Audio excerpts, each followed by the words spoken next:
Welcome to அபிரவியின் videos. நான் உங்கள் ரவி.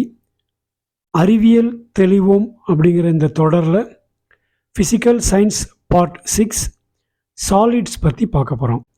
திடப்பொருள் பற்றி விரிவாக பார்க்க போகிறோம். வாங்க வீடியோக்குள்ளே போகலாம். நான் அவர்கிட்ட முடியாதுன்னு சாலிடாக சொல்லிட்டேன், நல்ல திடமான முடிவாக எடுங்க, இந்த மாதிரி வார்த்தைகளை நம்ம அடிக்கடி கேள்விப்பட்டிருப்போம். அதான் இதில் சாலிடாக திடமாக அப்படிங்கிற வார்த்தைகளுடைய அர்த்தம் தான் என்னங்கிறத நம்ம டீட்டெயிலாக பார்க்க போகிறோம். சாலிட் அப்படிங்கிறது என்னென்னா, ஒரு மேட்டரின், அதாவது பருப்பொருளின் 4 விதமான வடிவங்களில் ஒன்று.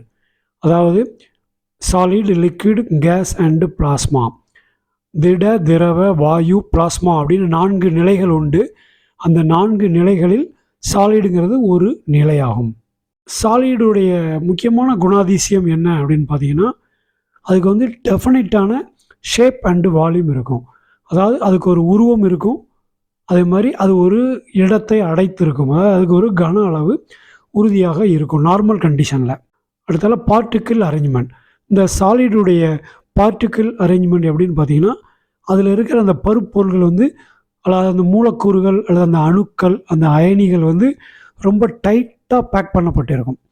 அதனால் இந்த பொருளை, இந்த சாலிடை நம்ம ஒரு வைப்ரேஷனுக்கு உட்படுத்தும் போது அந்த பொருட்கள், அதில் இருக்கிற மூலப்பொருட்கள் வைப்ரேட் ஆகாது.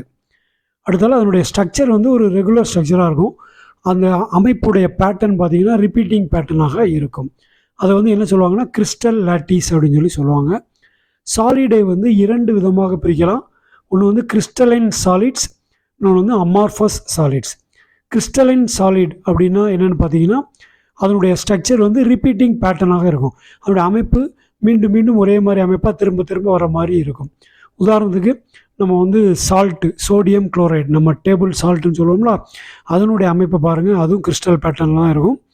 அப்புறம் டயமண்டு, இது எல்லாமே ஒரு கிறிஸ்டல் பேட்டர்னில் இருக்கும். ஓகே, அமார்ஃபஸ் சாலிட்ஸ் அப்படின்னு பார்த்தீங்கன்னா, அமார்ஃபஸ் சாலிட்ஸை அதற்கு இன்னொரு பேரும் உண்டு, ஸ்லோ மூவிங் லிக்விட்ஸ் அப்படின்னு சொல்லுவாங்க. அதில் உள்ள பருப்பொருள், அந்த சப்ஸ்டன்ஸ் ரொம்ப ஸ்லோவாக மூவ் ஆகிட்டு இருக்கும், ரொம்ப ஸ்லோவாக. அதனால் அது நம்ம நார்மலாக நமக்கு புலப்படுவது இல்லை. இதில் என்னென்னா கிளாஸ், அப்புறம் சிலிக்கான் ரப்பர், சீலிங் வேக்ஸு, இது எல்லாமே இதற்கு ஒரு உதாரணம். இதில் பார்த்தீங்கன்னா, இப்போ சாலிடில் இந்த படத்தை பாருங்கள். இந்த படத்தில் காமிச்சிருக்கிறது கிறிஸ்டல் லாட்டிஸ் ஆஃப் சால்ட்டு. நம்ம டேபிள் சால்ட்டுடைய ரொம்ப மைக்ரோஸ்கோபிக் வியூ பாருங்கள். அதனுடைய லாட்டிஸ் எப்படி இருக்குது, ஒரு கிறிஸ்டல் ஃபார்மில் அமைந்திருக்கிறது. அதே மாதிரி இது பார்த்திங்கன்னா, அந்த பனிக்கட்டி தான் வாட்டரின் திட நிலை. அந்த நிலையில் பாருங்கள், இதனுடைய பனித்துளிகள் எப்படி இருக்குது பாருங்கள். ஒரு ஸ்னோ ஃப்ளேக்குன்னு சொல்லுவாங்க அந்த பனித்துளி. அந்த பனித்துளி பாருங்கள், எப்போ ஒரு அறுகோண வடிவத்தில் அது ஒரு ஃபார்ம் பண்ணிக்கிடும். இதுதான் இதனுடைய கிறிஸ்டல் லாட்டிஸ். சாலிடுக்கு என்ன ப்ராப்பர்ட்டிஸ் உண்டு அப்படின்னு பார்க்கலாம். முதல் ப்ராப்பர்ட்டி ஹார்ட்னஸ். அதாவது அது அதை நம்ம அதில் ஒரு ஃபோர்ஸ் அப்ளை பண்ணுறப்ப அது அதனுடைய உருவம் மாறுறதுக்கு அது கொடுக்குற ஒரு ரெசிஸ்டன்ஸ் தான் ஹார்ட்னஸ்ன்னு சொல்லுவாங்க. அடுத்தாப்புல எலாஸ்டிசிட்டி, மீண்டும் தன்னுடைய பழைய பொசிஷனுக்கு வர்றதுக்கு பேர் எலாஸ்டிசிட்டின்னு சொல்லுவாங்க. அடுத்தால டக்டிலிட்டி அப்படிங்கிறது, அதாவது ஒரு சாலிடை ஒயராக, பொடி கம்பியாக நீளமாக இழுக்கிற தன்மைக்கு பேர் டக்டிலிட்டின்னு சொல்லுவாங்க. அப்புறம் மெல்லையபிலிட்டி என்னென்னா, அதை ஒரு தகடாக நம்ம தட்டும் தன்மை. ஸோ உலோகங்களுக்கு இந்த டக்டிலிட்டியும் இந்த தகடாக மாறும் தன்மையும் எப்போதுமே உண்டு. அடுத்தால கண்டக்டிவிட்டி. இந்த ஒரு சாலிடு கரண்டை கடத்தும் தன்மையை கண்டக்டிவிட்டின்னு சொல்லுவாங்க. கரண்ட்டை கடத்தினாலே அது ஹீட்டையும் நல்லா கடத்துகிற பொருளாக தான் இருக்கும். ஸோ கரண்டை கடத்தும், ஹீட்டை கடத்துகிற ஒரு தன்மைக்கு கண்டக்டிவிட்டின்னு சொல்லுவாங்க. அது பார்த்திங்கன்னா, இப்போ உதாரணத்துக்கு மெட்டல்ஸ் எல்லாமே நல்ல கண்டக்டர்ஸாக இருக்கும். நான் மெட்டல்ஸ் அல்லது இன்சுலேட்டர்ஸ் எல்லாம் அவ்வளோ நல்ல கண்டக்டராக இருக்காது. அடுத்தால இன்டர் மாலிகுலர் ஃபோர்ஸ். இந்த சாலிட் எப்படி இவ்வளோ டைட்லி பேக்கடாக அதனுடைய சப்ஸ்டன்சஸை வச்சுருக்கு அப்படின்னு பார்த்தீங்கன்னா, அந்த மூலக்கூறுகளுக்கு இடையே இருக்கிற இன்டர் மாலிகுலர் ஃபோர்ஸ் அப்படின்னு சொல்லி அதை சொல்லுவாங்க. அதன் காரணமாக தான் அவ்வளோ டைட்டாக அந்த மூலக்கூறு ஒன்றுக்கு ஒன்று லூஸ் ஆகாமல் அதை டைட்டாக பிடிச்சிருக்குது. அந்த ஃபார்மை அப்படியே மெயின்டைன் பண்ணுது. அப்புறம் சேஞ்ச் ஆஃப் ஸ்டேட். இந்த சாலிடுடைய ஸ்டேட் சேஞ்ச் ஆஃப் ஸ்டேட் எப்படி மாறும் அப்படின்னா, சாலிடு வந்து லிக்விடாக மாறலாம். அதை வந்து சாலிடை நம்ம வெப்பப்படுத்திக்கிட்டே இருந்தோம்னா அதனுடைய உருகு நிலைன்னு சொல்லுவாங்க. அந்த மெல்ட்டிங் பாயிண்ட்டுக்கு மேலே போகிறப்ப, அந்த பர்டிகுலர் மெட்டீரியலுடைய மெல்ட்டிங் பாயிண்ட்டுக்கு மேலே போகிறப்ப அது உருகி திரவமாக மாறிடும். சப்ளிமேஷன் அப்படின்னு சொல்லுவாங்க. அது வந்து பதங்கமாதல் அப்படின்னு சொல்லுவாங்க. ஒரு சாலிட் திரவமாக சாலிடு லிக்விடாக மாறி கேஸாக மாறும். நார்மலாக ஒரு வாட்டர் எடுத்துக்கிட்டிங்கன்னா, வாட்டர் வந்து ஐஸாக இருக்கும் சாலிடு. அதை உருக்குனோம்னா திரவமாக மாறும் வாட்டர். அதையும் இன்னும் ஹீட் பண்ணோம்னா அது வந்து கேஸாக மாறும். அது வந்து ஸ்டீம் அந்த மாதிரி மாறும். ஆனால் இப்போ வந்து சில பொருட்கள், உதாரணத்துக்கு இந்த ட்ரை ஐஸ் எடுத்துக்கலாம். ட்ரை ஐஸ் பார்த்திங்கன்னா சாலிடாக இருக்கும் ஐஸாக, அது உருகி அப்படியே என்ன ஆகும், கேஸாக மாறிடும். அது வந்து ஸ்னோ மாதிரி இந்த சினிமாக்கள்லாம் வரதான் ட்ரை ஐஸ்.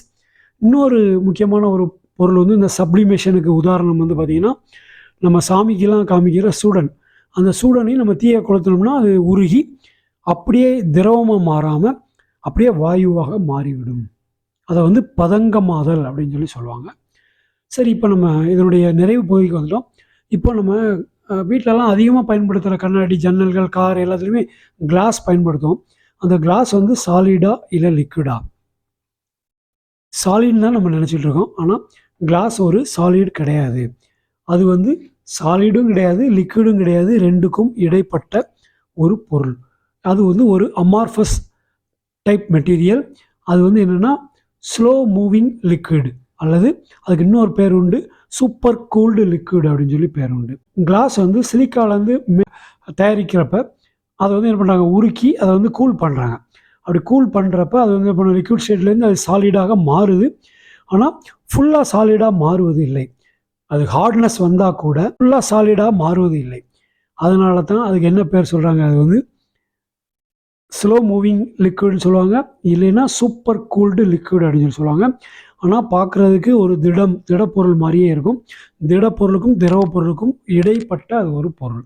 ஸோ அந்த கிளாஸ் கண்ணாடிகள்லாம் பார்த்திங்கன்னா ரொம்ப பழைய பில்டிங், ரொம்ப ஒரு 100 வருஷம் பழைய பில்டிங்கில் உள்ள ஜன்னலில் பொருத்தப்பட்ட கிளாஸ்களெல்லாம் பார்த்திங்கன்னா அது வந்து மேல் பகுதியில் அதனுடைய தடிமன் கம்மியாகவும் கீழே வந்து தடிமன் கொஞ்சம் அதிகமாகவும் இருக்கும். ஏன்னா வருடங்கள் ஆக ஆக அதனுடைய மாலிகூல்ஸ்லாம் ஸ்லோ மூவிங் ஆகி கீழ்ப்பகுதிக்கு கிராவிட்டி காரணமாக இறங்கி இருக்கும். இது வரைக்கும் இந்த வீடியோவில் சாலிட்னா என்ன, அதனுடைய டைப்ஸ் என்ன, அதனுடைய ப்ராப்பர்ட்டிஸ் என்னங்கிற பற்றி நம்ம விளக்கமாக பார்த்தோம். இந்த வீடியோ உங்களுக்கு பிடிச்சிருந்தால் மறக்காமல் லைக் பண்ணுங்கள், ஷேர் பண்ணுங்கள், கமெண்ட் பண்ணுங்கள். எங்கள் சேனலை இது வரைக்கும் நீங்கள் சப்ஸ்கிரைப் பண்ணிக்கலன்னா மறக்காமல் சப்ஸ்கிரைப் பண்ணிவிடுங்க. நன்றி, வணக்கம்.